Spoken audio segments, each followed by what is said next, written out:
샬롬 할렐루야. 욥기 15장 17절부터입니다.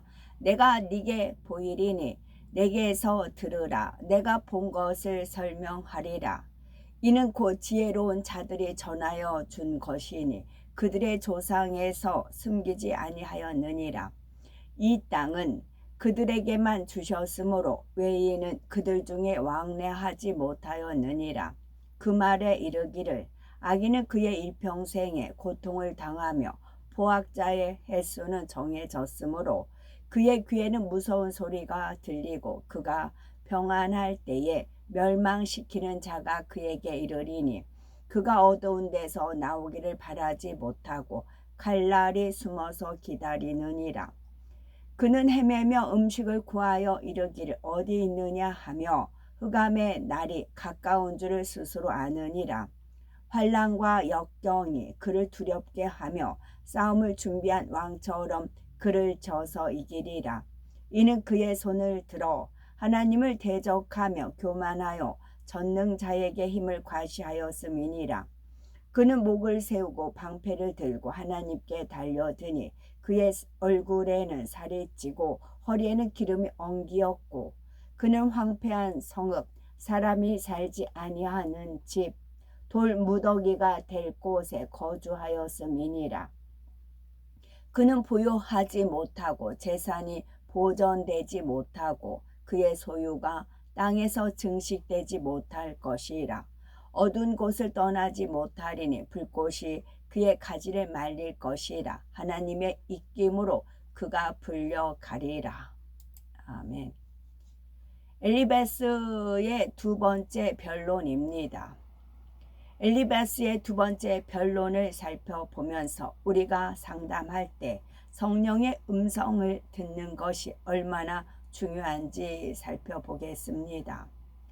욥기 15장 17에서 19절에 내가 네게 보이리니 나를 들으라. 내가 본 것을 설명하리라. 이는 곧 지혜로운 자들이 그 열조에게서 받아 숨기지 아니하고 전하여 온 것이라. 이 땅은 그들에게만 주셨으므로 외인은 그들 중에 왕래하지 못하였었느니라. 선진들의 말을 인용하여 욥을 깨우쳐 주려는 엘리바스의 모습입니다. 엘리바스는 그동안 자신의 지식을 총동원해서 욥을 설득해 보았지만 욥이 귀담아 듣지 않자 이제는 선지인들의 말을 인용하겠다고 말합니다. 이스라엘 땅은 하나님께서 선민에게 정하여 주신 땅이므로 이방인들은 그들 중에 왕래하지 못하게 가르쳤습니다. 또 하나님께서는 선민 이스라엘을 출애굽시키신 뒤 장차 가나안 땅에 들어가거든 이방인들을 다 진멸하라 명하셨지요. 만일 이 말씀에 순종하지 않는다면 그 땅에 거하던 이방인들이 이스라엘 백성들에게 가시와 올무가 될 것이라 말씀하셨지요.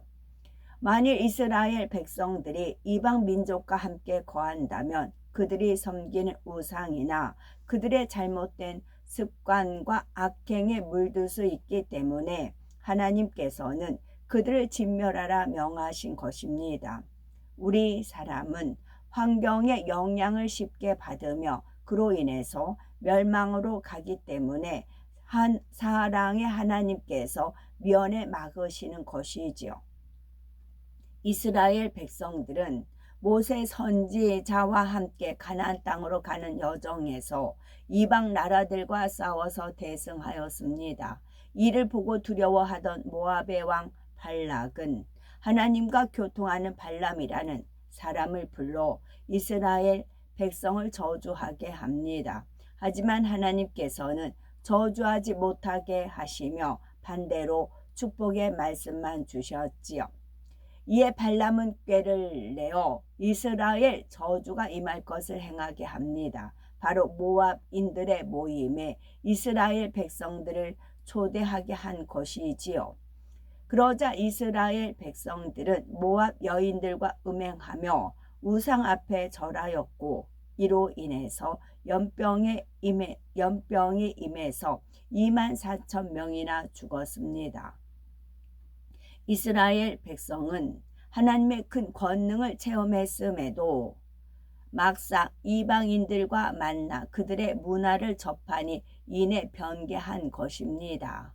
하나님께서 이스라엘 백성에게 이방 민족과의 통혼을 엄격히 금하신 것도 이러한 이유 때문이지요.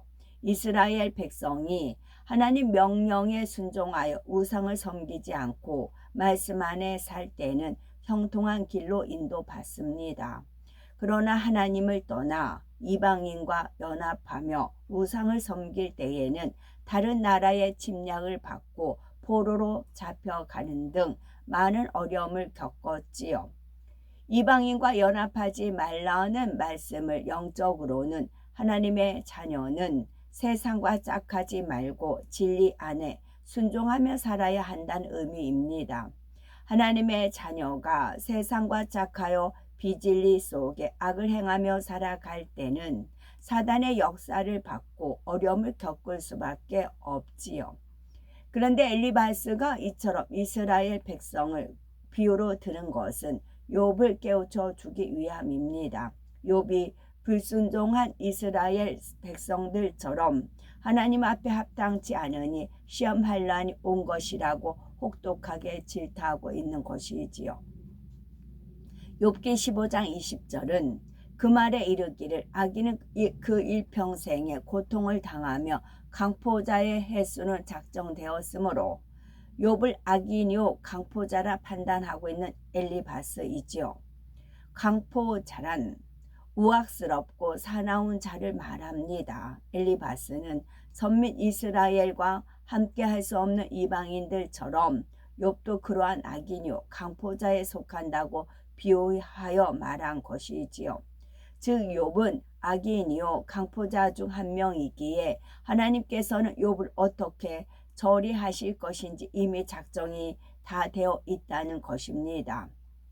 악인이 일평생의 고통을 당한다는 것은 틀림없는 하나님의 말씀입니다. 대저 의인의 길은 여호와께서 인정하시나 악인의 길은 망하리로다.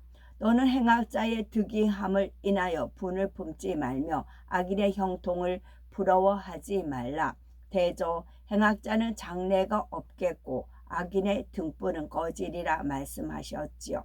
반드시 선악간의 심판이 있고 악인은 잠시 형통해 보여도 결국은 영원한 지옥불에 떨어질 것이므로 악인의 형통을 부러워할 필요가 없는 것입니다. 욥기 15장 21에서 22절에 그 귀에는 놀라운 소리가 들리고 그 형통할 때에 멸망시키는 자가 그에게 임하리니 그가 어두운 데서 나오기를 바라지 못하고 칼날의 기다림이 되느니라. 그동안 욥의 귀에는 재산이 다 무너지는 소리, 자녀들이 죽었다는 소리, 사육하던 짐승들이 죽어가는 소리가 들렸습니다. 뿐만 아니라 아내가 자기를 버리고 없인 여기는 말을 퍼부었고 일가 친척도 멀리하였지요. 더구나 몸에는 악창이 나서 신음소리가 물 쏟아지는 것처럼 흘러나왔고 탄식소리가 끊이지 않았습니다. 욥은 계속하여 놀라운 소리만 듣게 되었던 것이지요. 일이 일어나기 전에는 욥이 얼마나 형통함 속에 살았습니까? 그러나 시험 환난이 닥치니 형통함은 일시에 무너져 내리고 욥은 죽음 직전까지 이르고 말았습니다. 엘리바스가 보기에는 이처럼 엄청난 시험 환난 속에 빠진 욥은 다시 나올 길이 없습니다.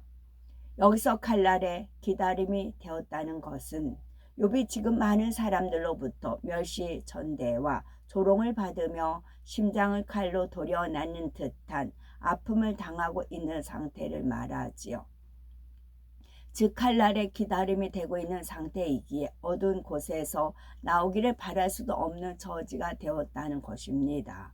욥아, 너는 악인요 강포자이게 형통한 것 같았으나 하나님이 역사하셔서 저주를 받았고 이제는 칼날의 기다림이 되었으니 시험 환난에서 구원받을 것을 바라지도 말아라.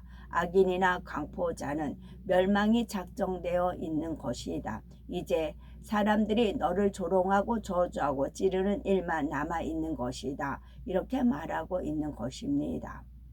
욥은 스스로 의인처럼 살아왔다고 생각하는데 친구들로부터 악인요 강포자라 혹독하게 매도하는 말을 들으니 그 마음이 얼마나 괴롭겠습니까? 더구나 성령 시대가 아닌 당시에 한 사람도 아니고 세 친구가 연달아 공격을 하니 속이 부글부글 끓어오를 수밖에 없지요. 그만큼 욥의 친구들의 잘못과 책임도 크다는 것을 알아야 합니다. 욥기 15장 23에서 25절에 그는 유리하며 식물을 구하여 이르기를 어디 있느냐 하며 흑암한 날이 가까운 줄을 스스로 아느니라. 환난과 고통이 그를 두렵게 하며 싸움을 준비한 왕처럼 그를 쳐서 이기리니 이는 그 소원을 들어 하나님을 대적하며 교만하여 전능자를 배반함이니라. 올바른 상담을 하려면 성령의 주관을 받아야 합니다. 욥은 부유한 사람이었으나 저주받아서 망해버렸고 결국 어둠 가운데서 나오지 못할 형편에 처했으니 이제는 떠돌아다니며 먹을 것을 구걸할 수밖에 없다는 것입니다. 흑암한 날이 가까운 줄을 스스로 안다는 것은 흑암의 권세에서 나오지 못하여 방황하다 결국 나는 도저히 회복할 길이 없구나, 나는 이제 끝장이구나 하며 스스로 앞날이 없음을 알게 된다는 것입니다. 이 얼마나 혹독하고도 무서운 저주의 말입니까? 엘리바스가 욥에 대하여 감정이 상하고 악에 바치니 해서는 안 되는 말들을 쏟아내고 있는 거지요. 욥은 환난과 고통 속에서 하나님을 두려워하였습니다. 욥이 이러한 상황을 엘리바스는 환난과 고통이 그를 두렵게 한다라고 말하고 있는 것이지요. 또 싸움을 준비한 왕처럼 그를 쳐서 이긴다라고 했는데 만일 왕이 수년 동안 철저히 싸움을 준비한다면 얼마나 수월하게 상대를 쳐서 이기겠습니까? 이는 결국 욥이 이길 수 없는 고난과 이길 수 없는 환난과 고통 속에 빠져 있음을 표현한 말입니다. 욥의 친구들이 보기에 욥은 하나님을 대적해 왔지요. 사람들이 서로 다툴 때 주먹이나 손가락으로 삭대질을 하듯이 손으로 하늘을 가리키며 대적하는 모습이었던 것입니다. 뿐만 아니라 욥이 교만하기 때문에 하나님 말씀에 순종하지 않았으며 전능자를 배반했고 그러니 지금과 같은 환난과 고통 속에 빠지게 되었다고 설명하고 있지요. 엘리바스 말처럼 사람이 하나님의 말씀에 아멘하지 않고 불순종하는 것은 바로 내가 살아있고 교만하기 때문입니다. 우리 예수님께서는 하나님과 근본 하나이신 분이시지만 자기가 없으셨고 하나님의 뜻에 온전히 순종만 하셨지요. 결국 예수님께서는 십자가에 달려 죽기까지 온전히 순종하심으로 구원의 섭리를 이루셨습니다. 우리도 예수님께서 본을 보이신 것처럼 하나님 말씀이라면 환경과 조건에 상관없이 예와 아멘으로 순종할 수 있어야 합니다. 그런데 엘리바스가 욥에게 네가 교만해서 하나님께 불순종했고 하나님을 배반했다라고 하는 말은 욥에 대한 판단임을 알아야 하지요. 욥의 친구들은 욥이 하는 말만 가지고 욥을 책잡아서 넌 악인이다, 강포자다, 교만하다라고 판단 정죄하고 있습니다. 그러나 욥의 중심은 그렇지 않았고 또 하나님을 대적할 마음도 없기 때문에 욥은 친구들의 말을 인정할 수가 없었지요. 욥은 친구들의 욥에 대해 알지 못할 뿐 아니라 그들의 말이 자신을 이해시키지도 못했고 또 욥의 생각과 뜻에 맞지 않기 때문에 끊임없이 변론한 것입니다. 친구들이 너무 엉뚱한 말을 하니 욥은 결국 그들을 상대하지 않고 하나님과 변론하겠다고 말할 수밖에 없었던 것이지요.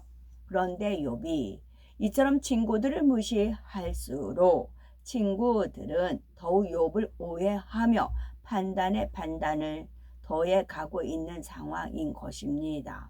그러니 서로 간의 감정의 벽도 점점 두꺼워져 갈 수밖에 없지요. 전도서 5장 2절은 너는 하나님 앞에서 함부로 입을 열지 말며 급한 마음으로 말을 내지 말라. 하나님은 하늘에 계시고 너는 땅에 있음이니라. 그런즉 마땅히 말을 적게 할 것이니라 말씀하십니다. 하나님만이 사람의 중심을 보심으로 내 편에서 상대의 마음을 분명히 읽지 못할 때에는 함부로 말하지 말아야지요. 주의 종이나 일꾼이 양떼와 상담할 때도 마찬가지입니다. 단지 겉으로 드러나는 말과 행동만을 보고 상대를 깨우쳐 준다면, 하나님의 말씀으로 가르치려 한다면 상대는 더욱 마음문을 닫을 수밖에 없습니다. 아무리 말씀의 지식이 많고 언변이 뛰어나다 해도 그것으로 상대에게 변화의 역사를 줄 수는 없습니다. 상대에게 바른 길을 깨우쳐 주고 회개시키려면 무엇보다도 성령의 음성을 듣고 주관을 받아서 상담해 주어야지요.